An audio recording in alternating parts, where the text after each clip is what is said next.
శ్రీపాదరాజం శరణం ప్రపతి. జయ గురుదేవ దత్త. ఓం నమో నారాయణ. శ్రీమాత్రే నమ. మాఘపురాణం 20వ అధ్యాయం. ఉత్తమములైన మరికొన్ని తీర్థములు. ఇవిగాక ఇంకను కొన్ని తీర్థములు గలవు, వాటిని వివరించేదను. 22. ఓమతి నారాయణ క్షేత్రం ఈ నదీ తీరమునందే కలదు. మహావిష్ణువు సద్గుణ ఐశ్వర్యములతో నిచట నివసించి ఉండెను. ఓంకార స్వామి ఇచట ఉద్భవించెను. శ్రీ మహావిష్ణువు బ్రహ్మదేవునకు సృష్టి విధానంబు పరబ్రహ్మ స్వరూపములను ఇచటిని ఉపదేశించెను. అందు స్నాతులై ఓంకార స్వామిని సేవించి దానాదులు చేసిన వారికి సాయుధ్యం తప్పక లభించును. 23. గోకర్ణం ఇది భూ కైలాసమున దివ్య నగరమై బాసిల్లుచున్నది. కామధేనువు ఈ ప్రదేశమున స్నానమాచరించి మాఘమాసవ్రతము సలిపిన వారికి క్షేత్ర ప్రభావమున సకల భీష్టములు సిద్ధించును. సహజంగా ఇతర జలభాగములలో మునిగినప్పుడు గోకర్ణము పేరు చెప్పుకొనిన గోకర్ణములో శుచి అయి ఫలము సిద్ధించును. 24. పురుషోత్తం ఈ పుణ్య ప్రదేశం గోదావరి పరిసరమునందు ఉన్నది. ఇది మాఘమాస వ్రత స్నానములు చేసిన వారికి కైవల్యం సిద్ధించును. 25. భృగు కచ్చము పవిత్ర క్షేత్రములలో అగ్రత్వం వహించిన నిందును గొప్ప మహాత్యం కలదు. 26. భృగుతుండము ఇది విశాలమైన సరస్సు. ఇచ్చట స్నానాలైన వారు సంకల్ప సిద్ధితో ఊర్ధ్వలోకమును చేరుదురు. 27. తుంగభద్ర పార్వతీ సహితుడైన సాంబశివుడు ఇచ్చట విరూపాక్షుడై వెలిసి ఉన్నాడు. మున్ను జరిగిన దేవదానవ యుద్ధమున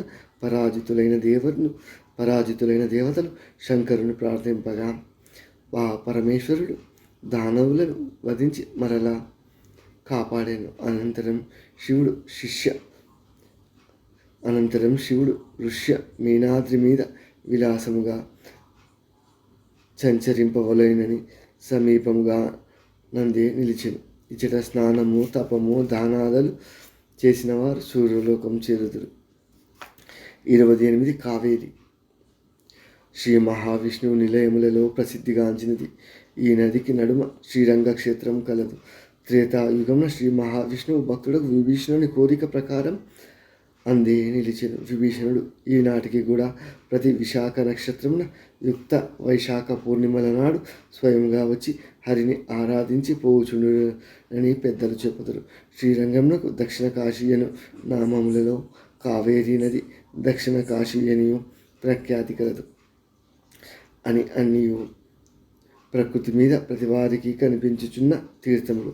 ఇవిగాక ప్రతి హృదయమున గల తీర్థములు తెలుసుకొనుడు. సత్యము, సహనము, ఇంద్రియ నిగ్రహము, భూతదయ, సత్ప్రవర్తన, దానము, క్లేశ సహనము, సంతోషము, తృప్తి, బ్రహ్మచర్యము, శాంతము, పరోపకారము, నిష్కాపటము, తపస్సు, గురుసేవ, రుచి, విరాగము, విషవాయు, పాంచారహితము, సమతత్వము, సత్సాంగత్యములు అనంబడు తీర్థములు. పవిత్రుడైన మానవుడే ప్రథమ గుణ్యుడు. సత్యం ఉన్నది ఉన్నట్లు చెప్పేదాన్నే సత్యమాందుడు. సహనము అనగా మంచి గంధమునందు నిప్పు కుంపటి అందును 2 చేతులు ఉంచి శీతోష్ణములు సమంగా భావింపవలేను. ఇంద్రియ నిగ్రహం మనసు చలించినప్పుడు యుక్తాయుక్తులు ఆలోచించి కూడని వాని యందు మమకారం లేకుండా చేయుట. భూతదయ అనగా అన్ని ప్రాణులందు తన వలనే అని ప్రేమించుట. దానము కలిగినంతలో పాత్ర మెరింగి ప్రతిఫలాపేక్ష లేక ఇతరులకు నొసంగుట. క్లేశ సహనం కష్టములందు సైతం పరులను నిందించకుండా ఉండుట. పరులకు అపకారం చేయకుండుట, చేతనైన ఉపకారం చేయుట. సంతోషం కష్ట నష్టములు లెక్క చేయకుండుట. తృప్తి కలిగిన సంపదలు సౌఖ్యములలో ఆనందించుట. బ్రహ్మచర్యం నిరంతరం భగవద్భక్తి అందే జీవితం నిలిపి శ్రీ వ్యామోహమున చిక్కకుండా ఉండుదాన్నే బ్రహ్మచర్యం అందుదురు. శాంతము తన చెంతదగిన సంపదలు సౌఖ్యములు విజయం అందుకొనలేకపోయినప్పుడు ఆవేశం చెందకుండా ఉండేదాన్నే శాంతము అందురు. పరోపకారం కరుణయు పవిత్రము గల హృదయముతో ఇతరులకు మేలు చేయుట, వారి మేలు కోరుట, దానినే పరోపకారం అందురు. నిష్కాపట్యము, చెప్పునది చేయుట, చేయునది చెప్పుట. తపస్సు, తలచిన కార్యములు ఎన్ని విఘ్నములు వచ్చినను తదేక ధ్యానమును సాధించుట. గురుసేవ, విద్య చెప్పిన వారిని, తల్లిదండ్రులను, పెద్దలను సేవించుట. శుచి, ఆరోగ్యం కలిగించుట. విరాగం, శాశ్వతమైన వస్తువులను వాటిపై భ్రాంతిని విడిచి శాశ్వత పదవి అపేక్షించుట. విషయవాంఛారహితము, పతనావస్థకు దారితీయు సౌఖ్యములను ఆపేక్షించుట. సమతత్వము, ఎవరి యందు పక్షపాతం లేకుండుట. తత్సాంగత్యము, ముముక్షుత్వము సిద్ధించుచు కార్యములందు మోక్షము కలిగించు వారితో పరిచయమును పెంపొందింపచేసుకొనుట. ఆ మానవ తీర్థములు తెలుసుకొనుటకు విద్య కావలేదు. ఇట్టి విద్యను జ్ఞానమందురు. కావున ఇప్పుడు తెలిసినవి అన్నియు జ్ఞానతీర్థములు. శివ, కేశవ, పరాశక్తి స్వరూపము గల భక్తియుతముగా సేవింపవలేను. కాలచక్రం పరబ్రహ్మ స్వరూపమని గుర్తించవలేను. దైవమును పరోక్షముగా అయిన మంత్రరూపముగా ధ్యానించుట ఉత్తమము. అంగన్యాసములు ఆచరించుట ఇంకను శ్రేష్టం. గురుపదేశము లేనివారు ఇష్టదైవం నామమంత్రము స్మరించుట కంటే శ్రేయస్కరం ఇంకొకటి ఉండదు. భూమిపై కనిపించే తీర్థములలో మునిగిన దానికంటే అధిక ఫలం ఈ తీర్థములలో శుచులై వారికి లభించును.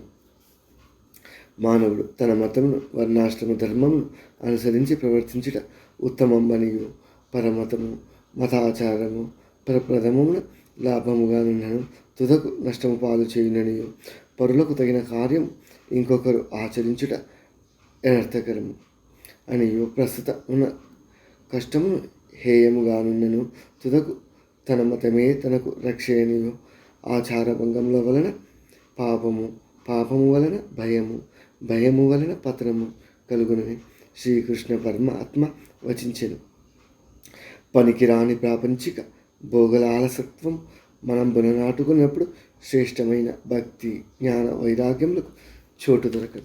కావున దుస్సాంగత్యము త్యజించి చేయవలేను. సత్సాంగత్యము, హృదయ వైర్మల్యము లేని వారు గ్రంథములను పఠించినంత మాత్రమున ప్రయోజనం లేక ఆ విద్యలు కళ్ళు బాణలోని మంచి తీర్థమట్లును, కుక్కచే ముట్టబడిన పాల విధములను, చవిటి నేల నాటిన మంచి బీజమట్లు వ్యర్థమగును. అట్టి మలినాత్మలు చేయు స్నానములు ఫలదాయము కాక నీటి అందుండు జలచరములతోనే గణింపబడును. కావున ముందుగా జ్ఞానము చే హృదయం శుభ్రపడవలేదు. అట్టి వారిని ముమ్మూర్తులు మెచ్చెదరు. ఈ జ్ఞానము నెరింగి ప్రవర్తించిన మానవుడు జ్ఞానయజ్ఞం ఆచరించిన వాడగును. జయ గురుదేవ దత్త. శ్రీపాదరాజం శరణం ప్రపద్యే. ఓం నమో నారాయణాయ. శ్రీమాత్రే నమః.